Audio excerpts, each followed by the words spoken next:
खुलुमबाय। गिबियावनो नोंथांमोनखौ बयखौबो सोरजिदा क्रिएटिभिटी चेनेलाव बरायनायजों लोगोसे फुंबिलिनि गाहाम हामलायनायखौ बावहरग्रोनाय जाबाय। दिनैनि माखासे निउस आपडेटफोरखौ नोंथांमोननि सिगाङाव फोरमायथिना होनो आवगायनाय जालायबाय। नोंथांमोनहा भिडिअखौ नायनानै मोजां मोनोब्ला लाइक खालामगोन होनना आसा खालामबाय। लोगोसे इउटिउब चेनेलखौ दाबो साबस्क्राइब खालामाखैबा साबस्क्राइब खालामनानै लानो थाखाय गुरै खावलायनाय जाबाय। थ' बिदिब्ला जोङो भिडिअखौ जागायनोसै। मैयानि दिनाव समाजारि बिजोङाव बयनिख्रुइबो बांसिन गोसारनाय मोनसे भिडिअ'। नोंथांमोनहा बयबो भिडिअ'खौ नुखादों जानो हागौ। नंगौ, भिडिअ'आव थारैनो नुनो मोन्दों माखासे सेंग्राफोरखौ मोनसे मेलायाव जुवा गेलेबाय थानायखौ नुनो मोन्दों। मिथिनो मोननाय बायदिब्ला जाय भिडिअ'खौ सोरबा खौरांगिरियानो खेबखोमानानै भिडिअ'खौ समाजारि बिजोङाव गथायनानै होदों होनना मिथिनो मोननाय जादों। नंगौ, आथिखालाव आसाम सरकार आरो बिटिआर सरकारनि नाजानायाव समाजारि बेरेखा जौ जुवा मेला होनायफोरखौ आथिखालाव गोबांथार होबथाबाय थादों आयेनारि बिथिंनि गेजेरजों। नाथाय बेबायदि भिडिअ'आ दानि दिनाव नुजानाया मोनसे आसरित मोनखांहोदों होनना मिथिनो मोननाय जादों। नंगौ, मैयानि बे गोसारनाय भिडिअ'आ थारैनो चिरां जिल्लानि भारत-भुटान सिमना ओनसोलाव थानाय दादगिरियाव मोनसे मेला खुंनाय जादोंमोन। जाय मेलायाव जौ जुवाजों लोगोसे बेबायदि रांखावरियारि जुवा गेलेनायखौबो नुनो मोननाय जादों। थारैनो बेखौ मैया सोरबा सासे खौरांगिरिनि केमेराजोंनो खेबखांनानै होनाय जादों।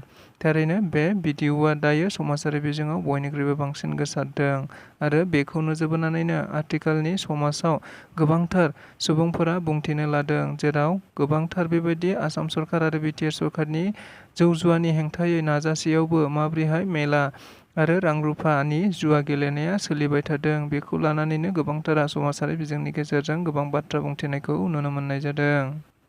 आं दायो जेबो बाथ्रा बुंथ'नाय नङा, बेखौ इभिएम मेसिनासो बुंसिगोन। लोगोसे फैगौ 4 अक्ट'सिम जोङो नेनांसिगोन आरो 4 अक्ट'नि उनावनो जोङो गासिबो फिथाइखौ मोननो हागोन। नंगौ, बे बाथ्राखौ बुंथिनानै होदों बिटिआरनि गाहाय मावफुं सोद्रोमा प्रमद बर' बिथाङा। मिथिनो मोननाय बायदिब्ला बिटिआरनि गाहाय मावफुं सोद्रोमा प्रमद बर' बिथाङा मैया उदालगुरियाव मोनसे हाबाफारियाव बाहागो लानानै खौरांगिरिफोरनि सोंनायाव बे बाथ्राखौ बुंथिनानै होनायखौ नुनो मोननाय जादों।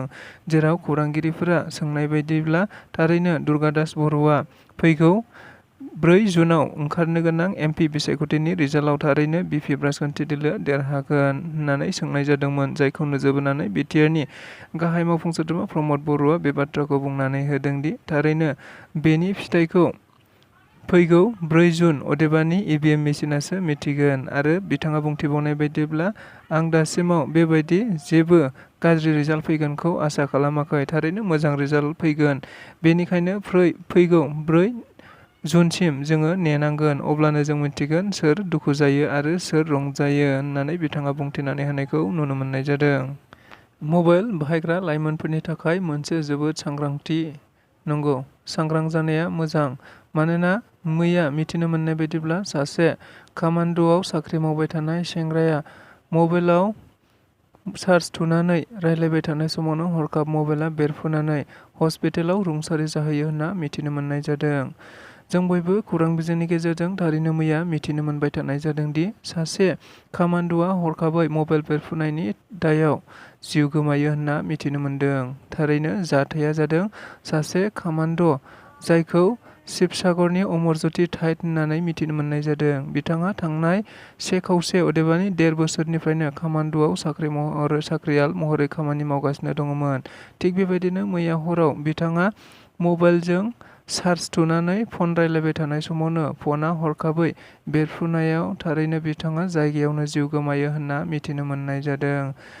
खाबु आरो चान्स मोनोबा बर'फोरा गेलेनायाव गोबां गोजौ थाखोसिम दावखोलांनो हायो। नंगौ, बे बाथ्राखौ जोङो खौरां बिजोंफोरनि गेजेरजों सम सम फोरमान मोनबोबाय थादों। थिग बेबायदिनो मैयाबो आरोबाव सासे बर'नि लाइमोना रायजोआरि गेलेनाय बादायलायनायनिफ्राय थोंजोङै माहारियारि अदेबानि नेसनेल स्टेजआव बादायलायनो थाखाय थियारि जाबाय अदेबानि सायख'जाबाय होनना मिथिनो मोननाय जादों।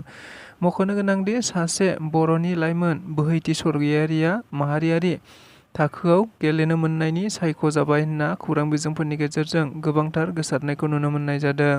जों बयबो खौरां बिजोंनि गेजेरजों मिथिनो मोन्दोंमोन दि थांनाय सोलिफु मे दाननि 19 मेनिफ्राय 22 मेसिम गुवाहाटीनि नेहरू स्टेडियामाव मोनसे ताइक्वान्ड' बादायलायनाया सोलिबाय थादोंमोन, जाय बादायलायनाया 39थि रायजोआरि अदेबानि स्टेट ताइक्वान्ड' बादायलायनाय जादोंमोन। बेयाव थारैनो बाक्सा जिल्लानि सिङाव थानाय ताइक्वान्ड विनार्स ताइक्वान्ड एकाडेमिनि गेलेगिरि बोहैथि सरगयारिया गोख्रों गेलेनानै सनानि मेडेल देरहानो हायो आरो थोंजोङै माहारियारि अदेबानि नेशनेल कम्पिटिशनाव बादायलायनो थाखाय दायो सायख'जाबाय होनना मिथिनो मोननाय जादों। जायखौ सायख'जानायाव बर' माहारिजों लोगोसे बाक्सा जिल्लानि गोबांथार जौगानाय लाबोदों अदेबानि गोजोनथाव गोग्गानाय लाबोदों होननानैबो खौरां बिजोंफोरनि गेजेरजों मिथिनो मोननायखौ नुनो मोनदों। जों बयबो सुबुंनि हाबाखौ गोदोनिफ्रायनो मिथिबोनो मोनबाय, नाथाय बियो आलदा रोखोमनि हाबा। अदेबानि मानै एम्बु जायखौ अनारु आरो सनाथि मुं होनानै बिथांमोना हाबा खालामनायखौ नुनो मोनदों। थारैनो जों बयबो खौरां बिजोंफोरनि गेजेरजों बेबायदिनो सम सम नुबोगासिनो दङ, जेराव आथिखालाव बोथोरनि दुंखावनाय अदेबानि अखा गैयैखौ नोजोर बोनानै गुबुन गुबुन समाव गुबुन गुबुन जायगायाव सुबुंनि गोदो गोदायनिफ्राय फोथायबोनाय बायदियै एम्बुनि हाबा होयोब्ला थारैनो अखाया हायो होननानै बुंथिबोनाय थानायखौ नुनो मोनदों।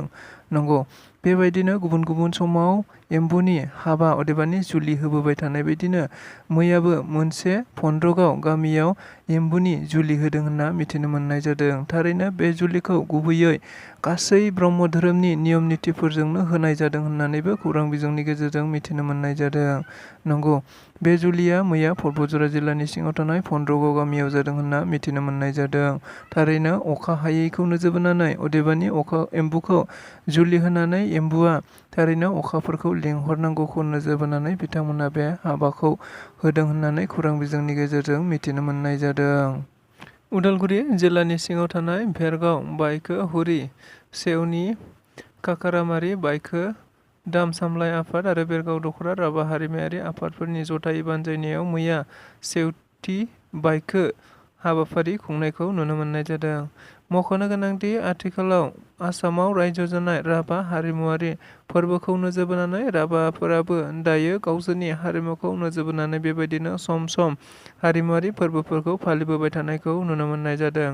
थिग बेबायदिनो मैयाबो राभाफोरनि मोनसे गेदेरथारसिन हाबा बेखौ साननैनि हाबाफारि लानानै बिथांमोनहा 23 आरो 24 मे खालाराव खुंफुंनाय जायो होनना मिथिनो मोननाय जादों।